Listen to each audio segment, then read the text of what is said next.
본격 취준생 토론 배틀쇼! 취준생들이 알고 싶어하는 진짜 이야기를 들려드립니다. 취업에 관한 고정관념과 편견을 완전히 깨드리겠습니다. 나 안녕하세요. 안녕하세요.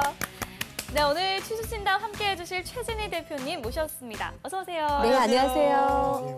네, 그리고 고려대학교 토론동아리 고란노란의 박희재 학생과 또 전북대학교 토론동아리 AD+의 노성원 학생 자리했습니다. 어서 오세요. 반갑습니다. 안녕하세요.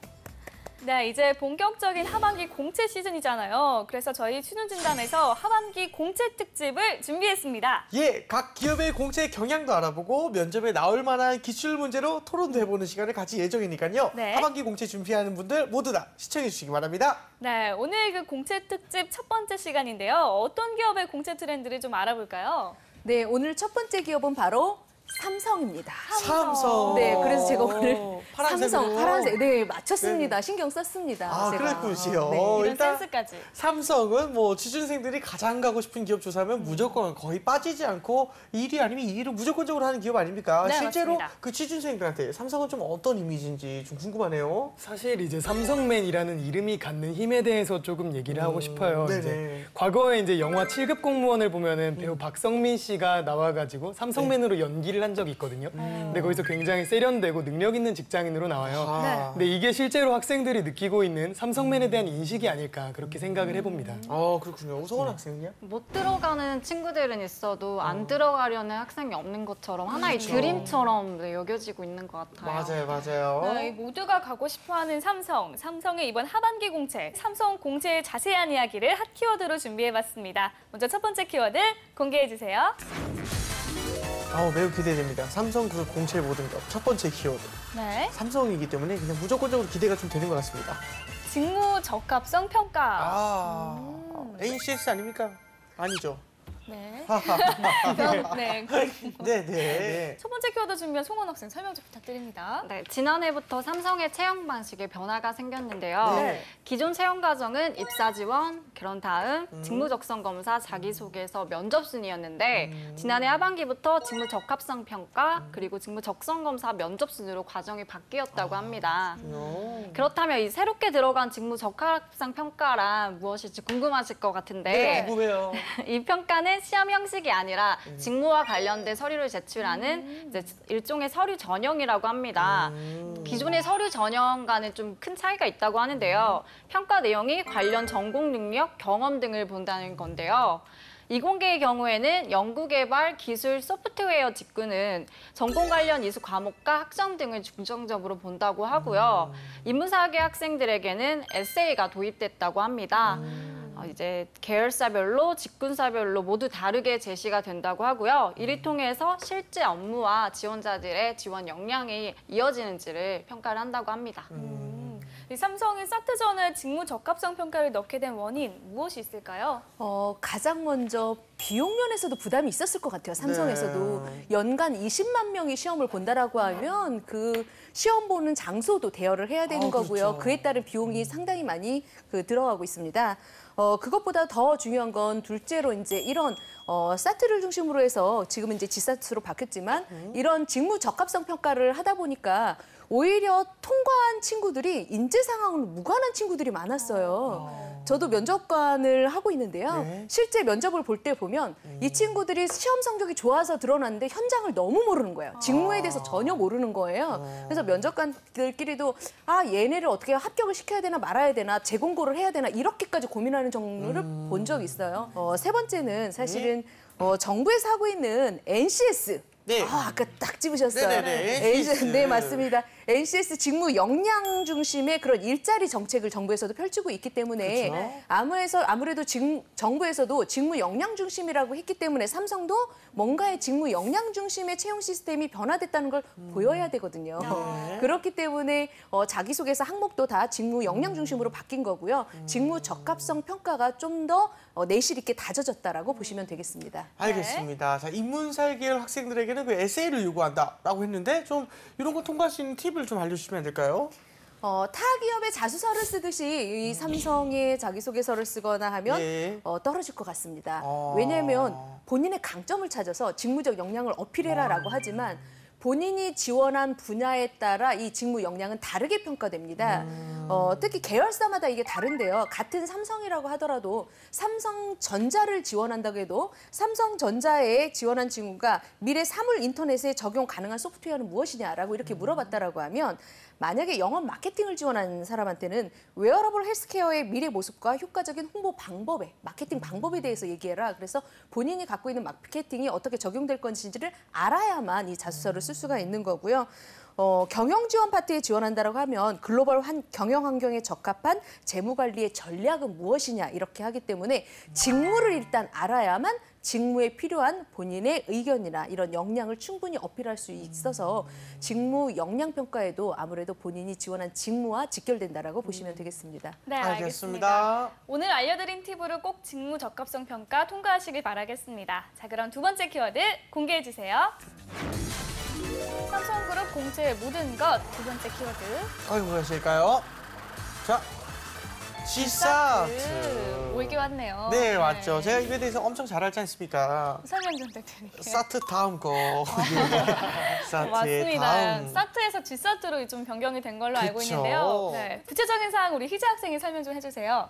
네, 이제 삼성 공채 하면은 생각나는 게 바로 삼성 수능이라고 불리우던 그죠? 사트겠죠. 네. 네, 최근에 이 사트 즉 삼성 애프티튜드 테스트가 이제 글로벌과 합쳐져 가지고 글로벌 삼성 애프티튜드 테스트 즉 G사트로 바뀌었습니다. 이제 국내용과 해외용 두 가지로 나눠서 시험하던 시험을 결국 하나의 시험으로 묶은 건데요. 삼성은 암기를 빼고 사고를 강화하겠다라고 이렇게 얘기를 하고 있는데 오랫동안 공부한 사람이 결국 유리할 수 있도록 그렇게 큰 폭의 변화를 주겠다라고 의지를 드러낸 바 있습니다. 그러면은 그 의지가 좀 작용했습니까? 사실 막상 네. 뚜껑을 열어봤더니 그렇게 크게 달라지지는 않았고요. 크지는 않았다. 문제를 푸는 원리의 변화에 있어서 변화가 조금씩 들어간 것으로 보입니다. 알겠습니다. 그렇다면 어떤 문제들이 나오는 건가요? 칫솔 옆에 치약을 함께 끼워놓고 파는 방식을 뭐라고 부르는지 혹시 아세요? 니치 마케팅이요. 어떻게 알고 계셨어요? 저는 알면 안 되나요? 어이구 대단하십니다. 근데 왜? 네, 굉장히 정답입니다. 네. 굉장히 놀랐어요. 그러게요. 아유, 놀라서 정말 죄송합니다. 놀랐는데 네. 왜 기분이 좀 그러네요. G사트는 시간 안배가 상당히 중요한데요. 네. 한 문제에 맞게 허둥대다 보면 시간이 아깝게 좀 잡혀먹을 수가 있어서 시간이 네. 부족하다는 말을 정말 많이 하고 있습니다. 특히 우리가 시사 상식 같은 경우는 50문항을 25분에 풀어야 되기 때문에 1분에 2문제. 네. 안 되실 것 같아요. 저요? 네, 좀 느리시기 때문에 왜 힘드실 것 다들 같아요. 저한테 저도 할 수 있을 수도 있어요. 여러분 피곤입니다. 네. 지한 씨가 굉장히 똑똑해요. 네, 그렇기 때문에 이 G사트는 상당히 부담스럽다 이런 말을 합니다. 네네. 특히 상식 부분에서 부담스럽다는 말을 하고요. 그래서 그간의 G사 시험의 트렌드를 먼저 이해하는 게 상당히 중요합니다.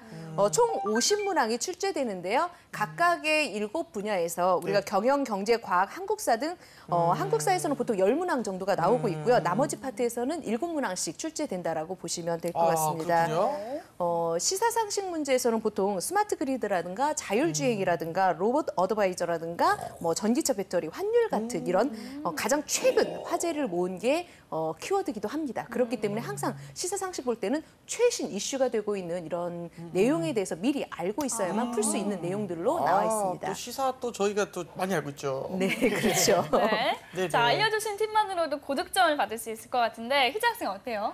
사실 이제 이런 팁들을 옛날에 이제 수능 공부할 때 굉장히 많이 그렇죠, 봤거든요. 그렇죠. 네. 예. 근데 원래 이런 팁들은 중요한 게 뭐냐면은 네. 공부한 사람이 자기 재점수 잘 받을 수 있도록 만들어주는 팁이라고 생각해요. 그래서 이제 이런 예. 팁들 잘 활용할 수 있도록 공부 열심히 그렇죠. 하겠습니다. 알겠습니다. 이 새로운 직무 적성 검사에 당황하지 마시고요. 저희가 오늘 알려드린 팁을 이용해서 차분하게 준비하시길 바라겠습니다.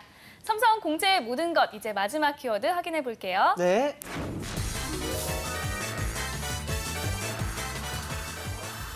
세 번째 키워드 네. 창의성. 창의성. 창의성을 많이 본다는 거겠죠? 필요하겠죠, 진짜 창의성. 이 마지막 키워드를 송원 학생이 좀 준비를 했는데 설명 한번 해주세요. 네, 삼성의 면접은 이제 인성 면접, PT 면접, 창의성 면접으로 구성이 되어 있습니다. 지난해 삼성은 창의성 면접을 새로 도입했는데요. 이 창의성 면접은 30분에서 1시간 동안 준비를 한 후에 30분은 발표하고 면접관과 문답을 하는 형태라고 하고요. 문제는 이제 전공과 관련이 없는 주제로 구성된다는 점입니다. 그렇군요. 일단 과연 어떤 문제로 좀 학생들의 그 창의성을 보는지 좀 궁금합니다. 그래서 네. 저희가 문제를 또 준비해 봤습니다. 그렇군요. 예, 예. 실제로 이 삼성 창의성 문접에 나왔던 문제인데요. 네, 네. 듣고 대답을 해주세요. 네. 문제입니다. 자, 교통사고를 줄이는 방안을 논리적이고 창의적이게 설명해 주세요. 논리적이고 창의적이어야 됩니다. 우리 송원 학생부터 한번 해볼까요? 아무래도 네. 교통 펜발 같은 거는 네네네. 보여지기보다는 네네. 제가 봐야 되잖아요, 그렇죠, 먼저. 그렇죠. 그렇기 때문에 네네. 아예 그거를 네. 도로에 네. 레이저 같은 걸로 오. 볼 수밖에 없게끔 아니면 레이저로 뭐 영상을 조사한다든지 네네네네. 그런 식으로 하면 네네네. 훨씬 시각적으로 네네. 더 다가오지 않을까 생각합니다. 아니, 그래도 눈이 좀 나빠지면? 혹시나. 예. 만약에. 그러면 이제 청각적인 거를 아, 청각적이요? 네, 톨게이트 넘어가는데 설치를 한다든지 귀가 먹으면?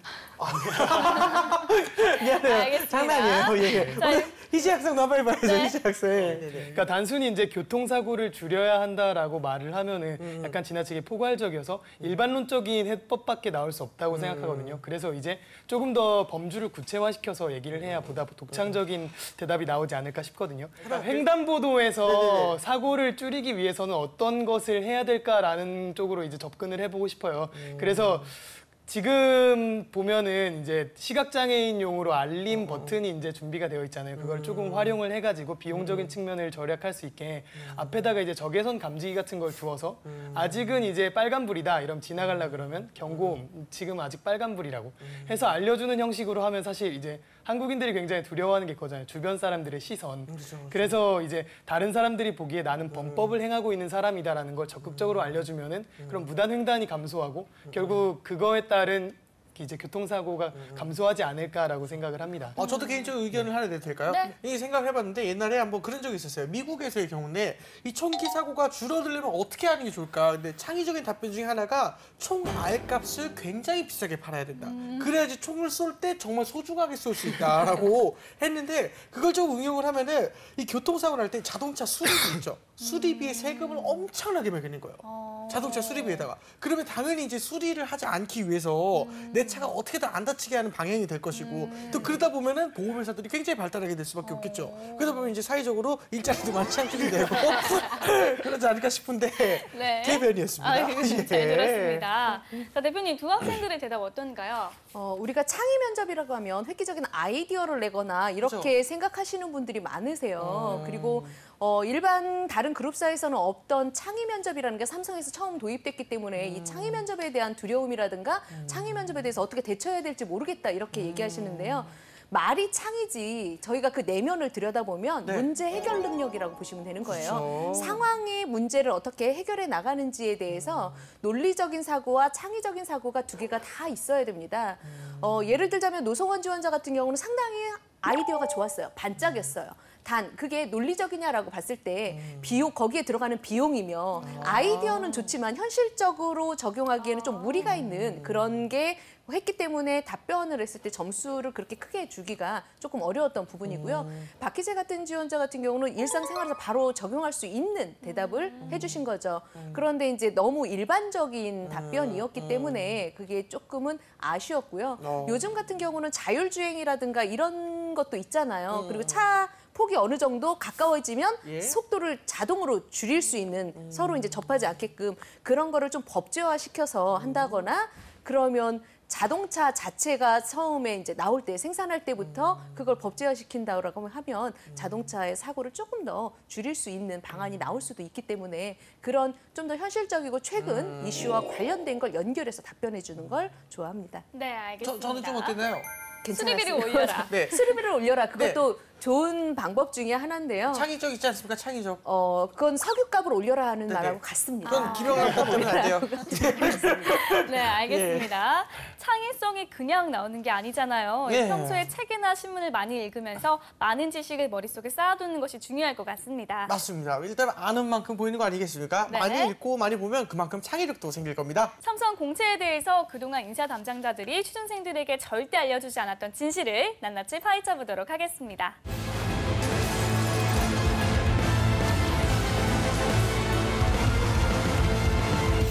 네, 오늘은 전문가가 한 분밖에 안 계셔서요. 네. 계속 거짓이 나오면 거짓말 탐지 공격을 4번이나 받으시는 거거든요. 꼭 진실만을 말해주시기 바랍니다. 네. 자, 먼저 희재 학생부터 질문해 주세요. 지금 이제 삼성이 열린 채용으로 굉장히 이슈가 많이 되고 있잖아요. 그러면은 정말로 학벌을 보지 않나요? 네, 지금 첫 도입 단계에서는 학벌은 보지 않습니다. 오. 학벌 보지 않는다. 네. 학벌은 안 본다. 과연? 어머. 네, 거짓으로 올렸습니다. 그래도 조금의 설명을 한번 좀 네. 부탁드릴게요. 예. 제가 긴장을 했나 봐요. 긴장을 하셨군요. 왜냐면 예. 1차적으로 일반 예전에는 사실 학교 점수라는 게 있었어요. 아, 그렇기 때문에 네네네. 학벌을 봤다라는 게 정답이지만 최근 삼성 같은 경우에는 이미 지삿이 있기 때문에 거기에서 이미 다 떨어집니다. 지삿 준비하는 친구들이. 그리고 최종 면접까지 올 때를 보면 꼭 학벌은 보지 않는데 그건 본인에 대한 자격지심? 인 것 같아요. 그렇군요. 본인이 자신 있는 지원자는 와서도 당당하게 얘기를 했고 본인이 충분히 준비를 했는데도 학벌에 대한 약간 본인만의 그런 컴플렉스로 느낀다면 면접장에 와서도 좀 두려워했거든요. 그런 모습들이 면접관한테 비춰지지 않았나. 아. 그래서 학벌을 마치 보는 것처럼 보였던 것 같아요. 그렇다면은 또 제가 궁금한 게 과연 그 간접적으로도 면접 때 질문을 하지 않나요? 네, 이런- 간접적으로 학벌은 하지 않게 돼 있습니다. 왜냐하면 저희가 면접 교육을 시킬 때나 면접 시에 그건 주의할 사항으로 미리 하고 있기 때문에 하지 않고요. 안국동에서 있었나 이렇게 석계 쪽에서 나왔나 이런 말도 하지 않게 돼 있습니다. 그렇죠. 그것조차도 네. 딱, 네네네네네네. 알겠습니다. 알겠습니다. 자, 예. 송원 학생 두 번째 질문 해주세요. 현재 3가지 종류의 면접이 있는데 그중 창의성 면접이 가장 중요하다? 가장 중요하지는 않습니다. 아니다. 아니다. 네, 아니다. 아니다. 다른 것일 수도 있고. 네. 어쨌든 창의성이 가장 중요한 건 아니다. 네. 네. 면접은 다 중요하다고 생각합니다. 그렇죠. 단지 창의 면접 같은 경우는 낯설으니까 창의 면접에 대해서 접해본 기회가 없기 때문에 두려워서 창의 면접 준비를 많이 할 뿐이지 기존에 특히 창의성이 더 중요하냐 인성이 중요하냐라고 하면 어떻게 생각하세요? 인성이 더 중요한 거. 그렇죠. 인성이 기본적으로 되고 나서 창의성이 있어야 되는 거기 때문에 창의성에 너무 의존해서 창의성이 가장 중요하다고 보지는 않습니다. 아, 네, 알겠습니다. 알겠습니다. 삼성 공채에 관한 진실 잘 들어봤습니다. 이제 토론을 진행해 볼 텐데요. 공채 특집을 맞이해서 토론도 특별하게 준비를 해봤습니다. 네, 토론 면접에 나올 만한 그 시사 이슈를 가지고 토론을 해보는 시간을 갖겠습니다. 오로지 취준생에 취준생에 의한 취준생을 위한 취준진담 오늘의 주제 공개합니다.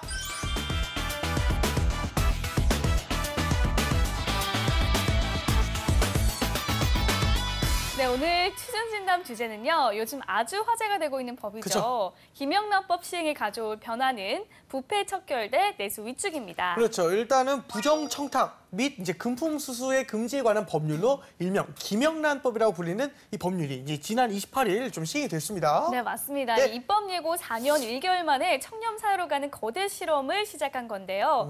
김영란법이 얼마나 실효법이 있을지 두 학생과 함께 토론해 보도록 하겠습니다. 네. 대표님 두 학생 토론 다 잘 들어보시고요. 중간중간에 질문을 해주셔도 좋습니다. 자, 먼저 송원 학생부터 1분 발언 시작해 보겠습니다. 네, 1분 발언 시작하겠습니다. 저는 김영란법을 찬성합니다. 먼저 정부 신뢰가 떨어지고 국가 청렴도가 계속 하락하고 있는데요. 지난해 국가 청렴도를 나타내는 한국의 부패 인식 지수는 100점 만점에 56점으로 OECD 34개 회원국 중 27위였습니다. 그렇게 한국 사회에 만연한 뇌물수수와 비리와 같은 부패를 뿌리 뽑기 위해서 강력한 법이 필요합니다. 또한 법 체계가 은밀하고 고도화되는 공직사회 부패에 대응하지 못했는데요. 공무원이 금품을 받아도 직무 관련성이나 대가성이 없으면 이전의 형법으로는 처벌하기가 어려웠습니다. 스폰서 검사, 벤츠 검사 등은 수억원을 받고도 직무 관련성이 없다는 이유로 무죄 판결을 받았는데요. 그렇기에 직무 관련성과 대가성의 여부와 상관없이도 적용할 수 있는 김영란법에 찬성합니다. 네, 잘 들었습니다. 이번에는 희재 학생 1분 발언 시작해 주세요. 네, 라니 한상이라는 말 들어보셨나요? 바로 이제 여의도에 있는 고급 한식집에서 만든 인당 29,900원짜리 메뉴입니다. 네, 과연 이처럼 여러 업체에서 3만 원을 지키려고 하는 노력, 5만 원짜리 밥 먹다가 29,900원짜리 밥을 먹으면 우리의 부패 지수는 낮아진 걸까요? 저는 다음에 3가지 근거를 바탕으로 김영란법이 내수 위축만을 불러오는 법이라고 주장합니다. 첫째, 목적 달성이 사실상 불가합니다. 사안의 구체성이 아닌 액수만을 평가하여 비리의 본질에 접근하지 못하기 때문입니다. 둘째, 적용 대상 또한 취지에 부합하지 못합니다. 정작 정치권에 지대한 영향을 행사하는 시민단체 및 변호사에게는 이 법을 적용하지 않으며 가장 결정적으로는 금품 제공자를 처벌하지 않는 데 이 한계점이 있습니다. 마지막으로 부정적 신호효과를 줍니다. 이제 공직자들은 3만 원이 넘는 밥을 먹을 때마다 항상 고심하고 결제를 해야 합니다. 즉, 목적 달성은 사실상 불가능하면서도 내수를 차별하는 그러한 법안이 될 것입니다. 알겠습니다. 네, 잘 들었습니다. 부패 척결 개선의 효과냐, 또 소비 측의 부정적 결과냐, 시행 후에도 계속해서 화제가 되고 있는 김영란법인데요. 이 두 학생이 어떤 의견을 내놓을지 궁금합니다. 두 학생의 불꽃 튀는 토론 기대할게요.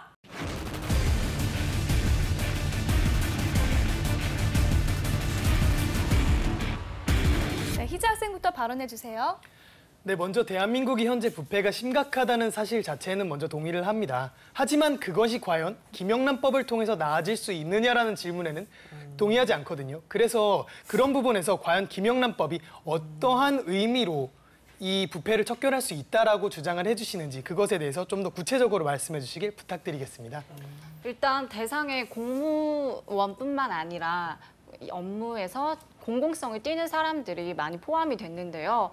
그것만으로도 일단은 공무원이라는 틀에 안에 들어있는 사람뿐만 아니라 이제 자기 직무가 그렇게 맡은 바 있으면 그런 사람들까지 영향을 미칠 수 있다고 생각을 하고, 그리고 이전에는 대가성이랑 직무 관련성이 없으면 처벌받기가 굉장히 어려웠어요. 그래서 아까 말씀드렸듯이 벤츠 검사나 스폰서 검사는 수억 원을 받고도 처벌을 받지 않았는데 김영란법은 이제 100만 원 이상, 한 회에 100만 원 이하, 그리고 매년 300만 원을 초과를 하면 이제 대가성이나 그리고 직무 관련성이 없다고 하더라도 처벌을 받기 때문에 그런 막을 쳐준다고 생각을 합니다. 네, 이제 방금 전에 말씀해 주시기로는 실제로 그 대상을 넓힘으로 인해서 대상의 확장을 통해서 우리가 원하는 것을 이뤄낼 수 있다라고 말씀을 해주셨는데요. 배우자의 경우에는 해당이 되지만 형제자매 같은 그런 혈족에게는 전혀 해당이 되지 않습니다. 이는 부패의 본질과는 정말로 거리가 멀다라고 생각을 해요. 그래서 이게 어떻게 되는 거냐면 우회적인 청탁을 오히려 더 촉진하는 그러한 법안이라고 생각이 들거든요. 그래서 이런 부분에 대해서 먼저 어떻게 생각하시는지 의문을 좀 먼저 표하고 싶고요. 그리고 두 번째로는 이제 이해충돌 방지법과 함께 시행되었어야 이제 김영란법이 완전하다라고 보통 이야기를 합니다. 그런데 이렇게 공직자의 지위 남용을 통한 사익의 추구를 막는 이 이해충돌 방지법이 포함되지 않은 김영란법은 실제로 김영란 본인도 이해충돌 방지법이야말로 반부패 정책의 핵심이다. 그러므로 이것은 빠져서 정말로 아쉽다라고 말했을 정도로 사실 정말로 두 개의 큰 기둥 중에 하나가 없게 되면 무너져 버리는 게 건축이잖아요. 그런데 과연 이러한 상황에서 입법 목적을 제대로 달성할 수 있는지에 대해서도 조금 의문이 가는 상황입니다. 이해충돌 방지법이 빠져 있어서 이제 불완전하지 않나라고 하는데 이제 그 부분만으로 이 법안의 자체를 다 부정하는 일은 반대를 하는 건 조금 불완전하지 않을까. 우선 이 법안이 가지고 있는 의의 자체가 더치페이랑 사회상규가 핵심이잖아요. 그러니까 자기가 먹을 것은 자기가 해결을 하면 되는 거고, 이제 이런 것만으로도 부정부패를 먼저 원천적으로 차단할 수 있다고 생각을 하고요. 사회상규라는 것은 사람들이 보통 가지고 있는 윤리 의식에 관한 건데, 보통 생각을 할 때 이거는 사회상규에 어긋나는 것이다, 어긋나지 않는 것이다 라는 것으로 처벌을 할 수 있는 것도 김영란법의 하나의 의의라고 생각을 합니다. 네. 노승원 주원자한테 여쭤보겠는데요. 본인 같은 경우는 김영란법에 대한 그런 부패 척결에 있어서는 찬성하는 입장이신 거죠? 네. 그렇다고 하면 본인이 바라봤을 때 김영란법의 부패 척결에는 도움이 될 수 있지만 어떤 부분에서 이게 김영란법이 부족한 부분이 있다라고 하면 본인의 생각을 좀 들어보고 싶은데요. 어떤 부분에서 김영란법을 보완을 해야 되는지. 저는 일단 이제 바로 김영란법으로 통해서 외식업계랑 축산업계가 타격을 받는 거에 대해서 그런 부분을 이 법안이 막아줄 수 있는 부분은 아니지만 정부에서 어느 정도의 도움을 줘야 되지 않을까. 이게 좀 지금 당장 해결해야 할 첫 번째 문제라고 생각을 합니다. 박희지 지원자 같은 경우에는 김영란법으로 인한 내수 위축으로 인한 손실 비용과 그리고 부패로 인한 손실 비용 두 가지 중에 어떤 부분의 손실이 더 크다라고 생각을 하십니까? 저는 당연히 부정부패에 대한 거라고 생각을 합니다.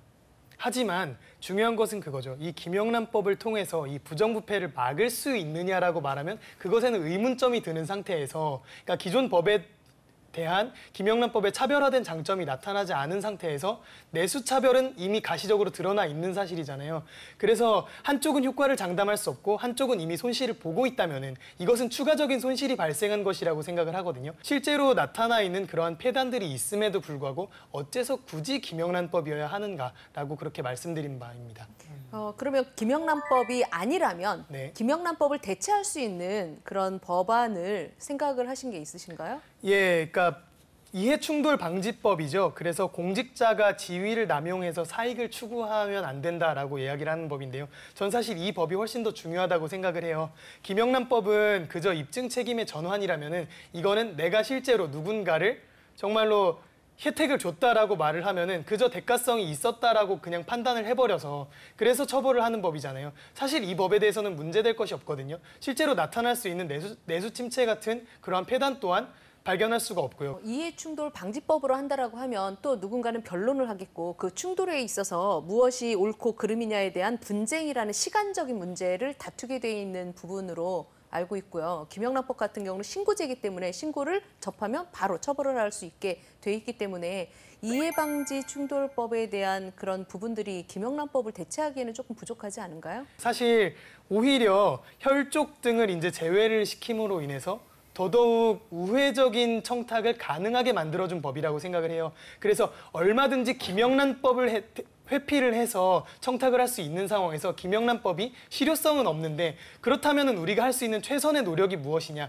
그게 바로 이해충돌 방지법이라고 말씀을 드리는 것이지 이해충돌 방지법이 절대로 만능적인 해결책은 될 수 없다라고도 생각합니다. 네, 오늘 두 학생이 그 불꽃 튀는 토론을 좀 지켜보셨는데요. 혹시 두 학생의 토론 내용과 그 태도에 관해서 잘했던 점이나 아니면 조금 부족했던 점 이런 게 있으시면 각각 이렇게 한 명씩 좀 이야기해 주실 수 있으실까요? 네, 먼저 노송원 지원자 같은 경우에 네. 토론을 하는데 이런 토론하는 태도나 어투나 침착한 그 발언 내용이나 봤을 때 참 신뢰감이 가는 참 차분하게 토론을 참 잘 이끌어갔었죠. 네네. 그 여학생 중에 저렇게 차분하게 긴장하지 않고 편안하게 얘기하는 게 쉽지는 않은데 그런 면에서 정말 잘하신 것 같아요.